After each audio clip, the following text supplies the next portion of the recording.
Hey, everybody. My name is Renee Hobbs, and welcome to the Media Education Lab. Here we are on a fine Wednesday afternoon here on the East Coast, and we're talking about how research supports advocacy.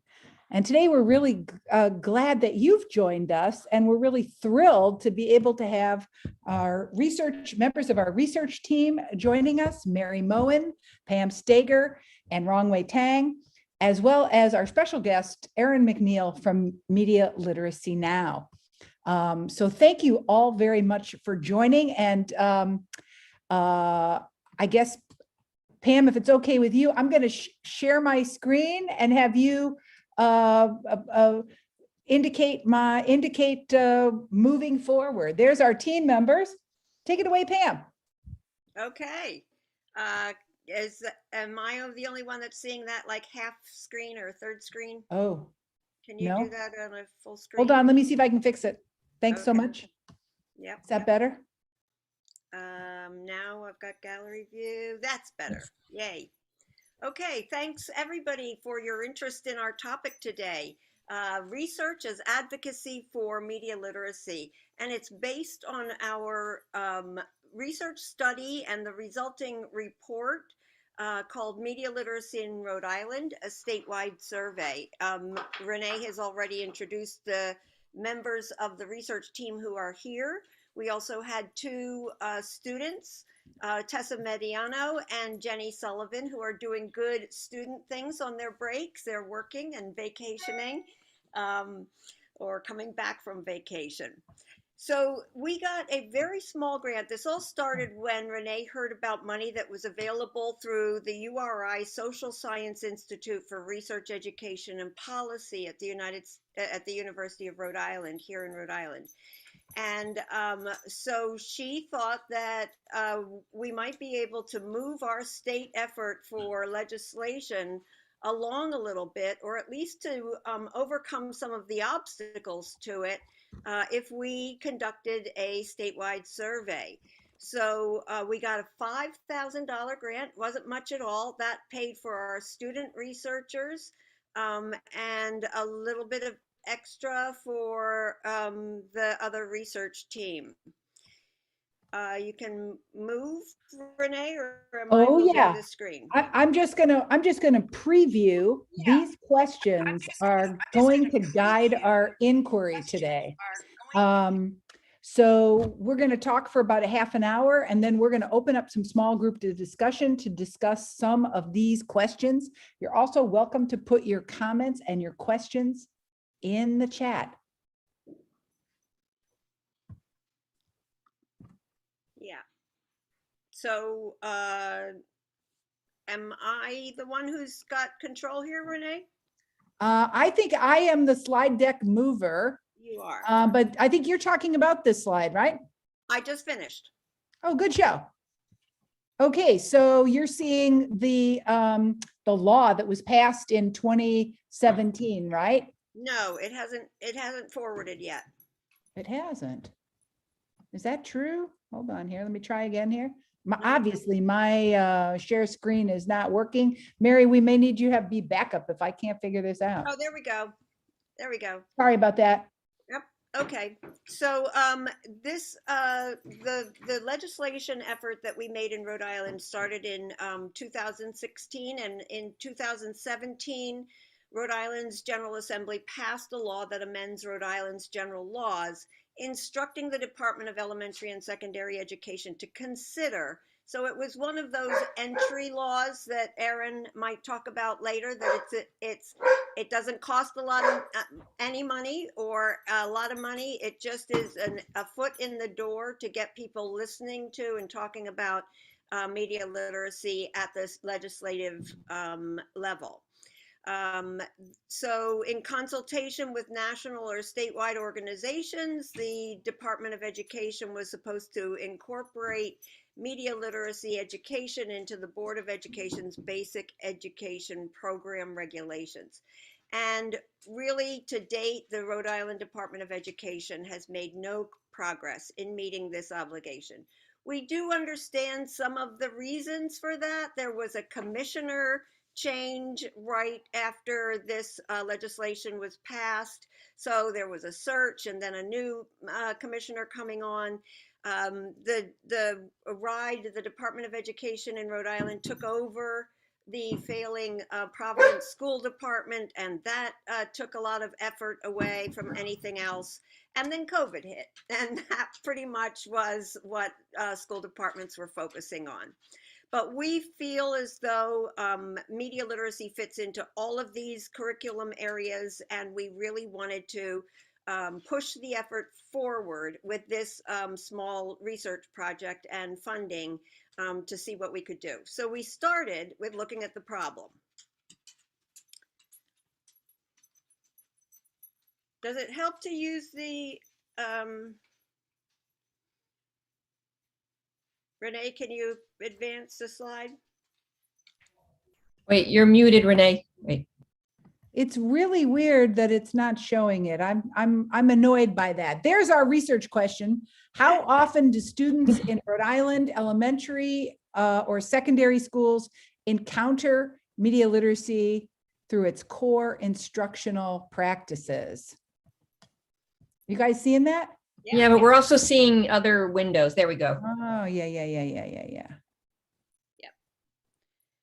Oh, I see what you mean. You're right. You are seeing other windows and you just want to see this. I believe that that's the right way to do it. Okay. Okay, good show. So that's our research question, Pam. We imagined all the time that this would be a kind of a baseline and a blueprint that we would be able to measure progress over time, right, Pam? Yeah, and the problem that we realized was the eternal problem of media literacy, that a lot of people didn't know what media literacy is or what media literacy education actually entails. Exactly. So that's what we were setting out to change. Yeah, this slide shows the sample and methodology in brief. Give me a thumbs up if you see that slide. Nope. What the heck? Okay, Mary, do me a favor. Do you have your slides available? I don't know what's going on. Oh, Pam, you have yours. Okay. Good show. We'll Good. get somebody to have Bear with functional me. slides. Yeah, so what we decided to do was sample a really wide range of stakeholders: educators, librarians, school leaders, parents, community, and public officials. We recognized that if we really wanted to understand whether or not instructional practices of media literacy were happening, that we had to be able to kind of tap into a bunch of different stakeholders.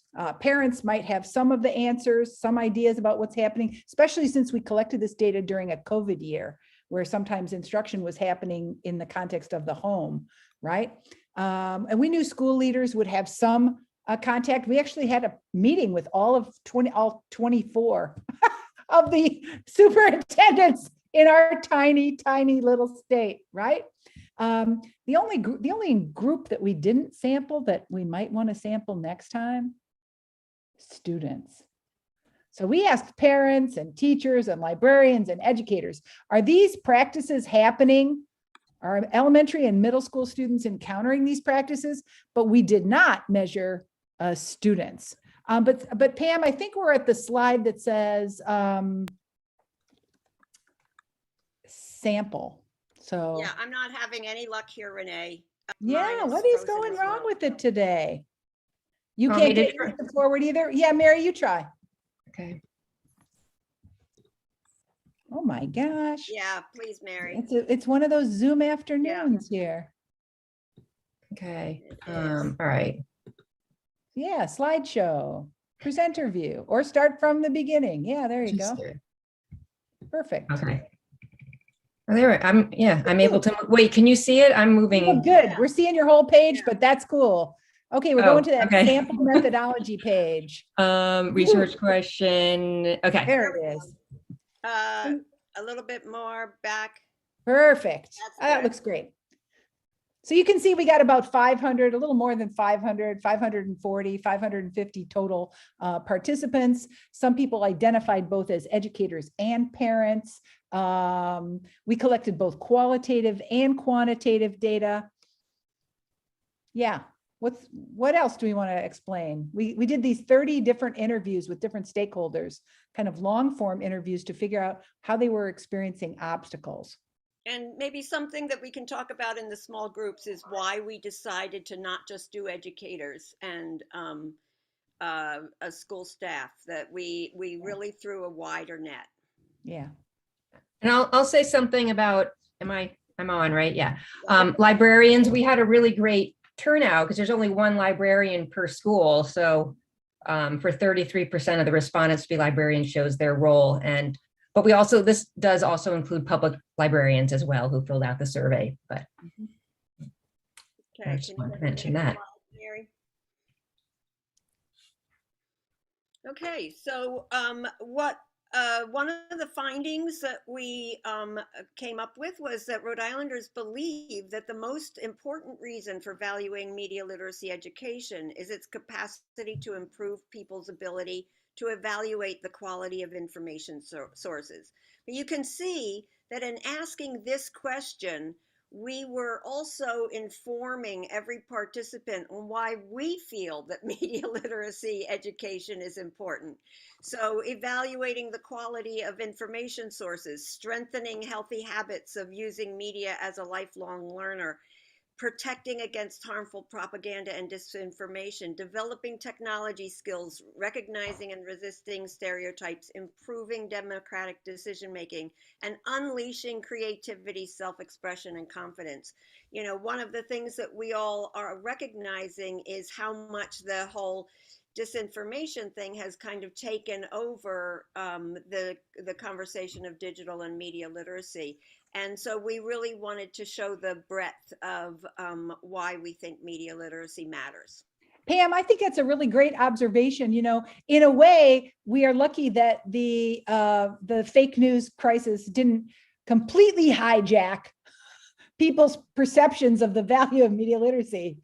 If we did, we would have expected to see huge differences between that first one and the others. But you can see they're all considered pretty important. Weirdly, the connection to democracy was not that clear for many of our stakeholders. You see, it's next to second to last. So that is a really interesting message to realize that has not gotten through to the rank and file. And the fact that unleashing creativity, self-expression, and confidence as dead last was sad to me, because I think it's one of the things that media literacy really brings into the classroom. I think this is you, Renee. Okay, here we go. What is this slide? Yeah, got it. So basically we worked to create a list of 16 core instructional practices. We identified 4 that we thought were critical for the elementary grades, 4 that we thought were critical for the middle school grades, and 8 that we thought were critical for the high school grades. We did this by reading the literature, looking at the practitioner discourses, looking at the scholarly discourses, and basically asking people to estimate how likely is it that students in your community get to do this activity, right? And they were asked to rank that on a 5-point scale from most students get this experience to hardly any get this experience. So this is the kind of the core instructional practices. I guess the next slide, what's the next slide? The next slide is going to show some examples. Activities in the elementary grades, like adapting a book into a media genre, comparing and contrasting 2 different information sources, identify the different choices that creators make and consider how media messages might influence people, and then thinking about advertising. So the numbers that we found represent the data we found in the state of Rhode Island. So you can see at the elementary level, the most common activity is a comparison contrast activity, right? Where basically children are doing a preliminary kind of analysis activity. And the least common, Erica, I know you're going to be heartbroken to hear this. Erica Shar is joining us. I'm thrilled about that. And analyzing advertising in the elementary grades is not very common. Only 17% of our sample indicated that most or nearly all students got that opportunity. Oh, We go to middle school. do you see it? So at middle school, the activities that we put down were examining the news, identifying stereotypes, team-based production, and balancing online and offline life. And you can see again, news wins. Examining the news was the highest that was being done at the middle school level, and then decreasingly down the line. And at high school, Renee? At high school, we asked 8 questions, didn't we? Mm-hmm. And at high school, what we saw was definitely the most common place media literacy comes in is in the research question, right? Where 2/3 of Rhode Island students get to learn how to generate questions, gather information sources from multiple points of view, and put something together to summarize what they learned. We were happy about that, and we expected that. All of the other instructional practices clocked in at much lower. But to our credit, I do think the whole rise of interest in the filter bubbles and confirmation bias reflect on your own interpretations, an activity that asks students to examine various information sources and notice how their own opinions and existing beliefs may influence their interpretations. That comes in at almost 40%, 37% there.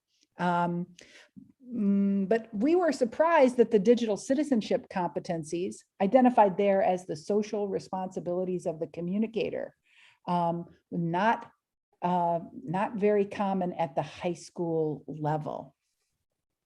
And then there's one more slide with high school stuff on it. These will be maybe somewhat familiar to you. The idea that about half of kids in Rhode Island have some kind of exposure to an activity where they write an article or create a media presentation that advocates for or against something. 50% of kids in Rhode Island get that experience, our sample says. But very few kids get to talk about media law and policy like the First Amendment, or creating a public service announcement, or learning about the economics or the business of media. So we did see this study as kind of a baseline, and we intended for these 16 items to sort of teach respondents, partly because there are so many different terms now: news literacy, media literacy, information literacy, visual literacy, you name it, literacy, right? We expected that there was some confusion about what is media literacy. And we thought that these 16 practices really nicely illustrate, they help the teachers and parents and other stakeholders to visualize like what happens in the classroom as students build those critical thinking and communication skills. So I guess that's one of the first key points is that really we designed the survey to be an intervention. We designed the survey to actually increase people's knowledge about media literacy instructional practices. Wrong way, unmute yourself and take it away. Yeah, sure. So thanks, Renee and Pam, for introducing the 16 learning scenarios. And now I'll acknowledge and identify the perceived obstacles to media literacy implementation in schools. And as you can see, we divide obstacles and challenges into 3 categories: the technology, student readiness, and school culture. And the low means many obstacles and challenges, the medium means some obstacles and challenges, and the high means few obstacles and challenges. And first, under the technology obstacles, as you can see, the top 3 factors identified by the participants are the wireless connectivity in the home, the access to digital devices, the wireless connectivity in the school, and the other 3 factors are the school policies regarding mobile phones and the limitations of space in the school and the school policies of film and video. And for the student readiness and school culture dimension, so first under the student readiness category, the top 3 factors identified are student lack basic skills and knowledge, lack of interest in the community, and student lack interest. And the other 3 factors are students are too young and the resistance from the community, and the last one is the students not emotionally ready. And thirdly, in the school culture dimension, the top 3 factors are focus on test scores in reading and math. Other priorities are more urgent and limits in educator knowledge, experience, or know-how. And the other 4 factors are not sure where it fits in school curriculum, concerns about controversy in community response, no perceived need to change the curriculum, and educators and teaching staff are reluctant. Yeah, I want to just comment on that one set of points around the concerns about controversy. After we collected this data, up erupted the controversy about critical race theory in public schools, right? So we had already collected our data before that particular controversy raised its nasty head. So we do know, we understand that survey research is always dynamic and contextual, right? As certain perceptions of obstacles might go up or down depending on what's in the news. Yeah, exactly. And next, we'll talk a little bit about the criteria we use to come up with a grade for each school district. And we use 2 criteria. The first one is the implementation of media literacy instructional practices, and the second one is the obstacles and challenges the school district meets. And the pie chart value plus the obstacle value equal to the grade. And we graded the school district with A, B, C, D, and incomplete. The A means exemplary, and to earn this grade, the schools need to have media literacy instructional practices happening with most students at 2 or more grade levels. Mary, And move the slide forward.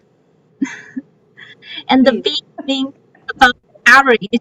And to earn this grade, the schools need to have the instructional practices happening with most students at 1 or more grade levels.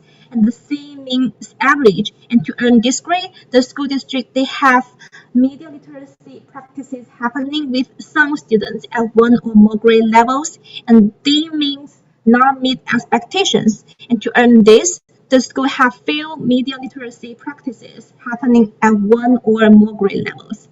Hey, Pam, so why did we give grades to the school districts, my friend? What was our reasoning there? Mary, was that a good idea or not? What do you think? We did have a lot of discussion about it, that's for sure, because we still want these districts to be our friends and we didn't want to alienate them. But we know it's a language they understand, and we hope that they would search for a better grade in the future. Yeah. And in addition to the A, B, C, D, we also award the school district with a plus and sometimes a minus. So a plus is awarded when all the 3 school and community context variables are high, and a minus is awarded when all of the 3 school and community context variables are low. And as you can see these examples, there are significant disparities between school districts, with some communities they offering great media literacy education to most or all students in elementary, middle, and high school, while the other communities they give students fewer opportunities. For example, as you can see in this, Cumberland and East Providence got A, but its Greenwich only got B minus, and Exeter West Greenwich only got a D. Mary, your student teachers often get placed in schools and communities across Rhode Island. Were you surprised by any of the findings of the schools where teachers got where we found strong evidence of media literacy practices? Or did it confirm your observations as you have a kind of finger on the pulse of what's happening in many of the 24 school districts? Yeah, well, I'm for West Warwick, which scored very high. I know the librarians and they have an excellent program, and they've always been on the forefront of technology and students with devices. So I really wasn't surprised. Other people might be, but I wasn't. Things like, well, Cumberland, I'm surprised because they got rid of all their librarians except at the high school level. So, well, good. That says that teachers are doing it, I guess, which is a good thing. So I guess you can kind of read through and interpret the data from good and bad sides of what you know is happening in there. Thank you. And we want to share this quote from a survey participant. Media literacy could be woven into most classes, but the successful implementation would be most effective through teacher buy-in. Only if teachers feel this valuable and work to educate themselves will they be able to transmit their knowledge to their students. So how can teacher buy-in be improved at a time when educators are so overburdened by COVID restrictions? Can online learning provide opportunities as well as challenges for media literacy implementation? Next, Mary will talk a little bit about the context of our survey to help us understand these questions. Thank you, Wrongway. So yes, as Wrongway and Renee and Pam have mentioned, like context matters. We administered this survey during the COVID year with fake news all in the headlines. So we asked our respondents to rate how much fake news affected the teaching and learning of media literacy. So if you look at the very first bar graph, this is like a scale of 1 to 10. 1 is it didn't affect it at all, and 10 is a great deal. And so you can see the colored blocks show that 70% of the participant rated it at 8, 9, or 10, that fake news affected the teaching of media literacy. And we know how much the pandemic caused and is still causing a major disruption for students. So we asked our respondents and how much the COVID-19 pandemic has affected the teaching, learning, and media literacy. And on this 10-point scale, you can see that 80% rated it an 8, 9, or 10, which is leaning towards a great deal that it affected it. We also wanted people to be aware that media literacy education doesn't have to just happen in the core content area courses. It can happen in electives and in any extracurricular like student clubs that schools have. So we asked our participants to indicate what elective courses and student clubs were available at their schools. So you can see computer programming, graphic arts and design, journalism, video media production, photography. There's a lot of elective courses that can potentially, offer media literacy education. And as for student clubs, I mean, the yearbook, robotics, media literacy magazines, these are opportunities to advance the media literacy competencies for students in addition to the core content area classrooms. Then we also looked at bringing media literacy into the home. And so we asked participants the frequency that these media literacy activities happen in the home. And so on the right side, you'll see the description of the activities 1 through 8. Number 1 is discuss movies or videos together. Number 2, read and discuss books. You can read through the list here. And then if you look at the bar chart on the left side, you'll see that the bars are numbered 1 through 8. So they correspond. Number 1 corresponds to discuss movies or videos together. So how you read this, the dark blue is that it's happening at a high level. The lighter blue, it's happening at a middle range level. And the gray is they don't perceive it happening very much. So if you look across the dark blues at the top, you can see that we have a lot of room to grow media literacy education in the home. The one that's happening the most is discussing movies or videos together, with 27% of the respondents saying that that's happening at a high level. So the responses demonstrate that we need to improve parent education on how to improve their students' media literacy competencies. And we realized that that parents were overstressed during a COVID year as well, and kids and parents were burnt out on being online, and so there were a lot of challenges. But these were some of the reasons why we wanted to cast that wide net that we talked about in our survey. So we also feel as though it's going to take a village. Basically, it takes a community working together to develop media literacy competencies, both in and out of school. So we have come up in our report with some recommendations for our various constituencies. For school leaders, things like creating policies at the state level that ensure that all learners get equitable access to digital media learning experiences, to prioritize student media literacy competencies in district strategic goal and school improvement plans, etc., down the list.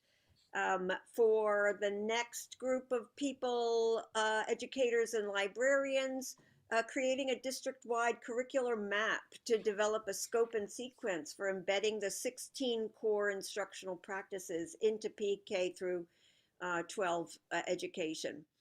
And to take advantage of professional development opportunities in media literacy education.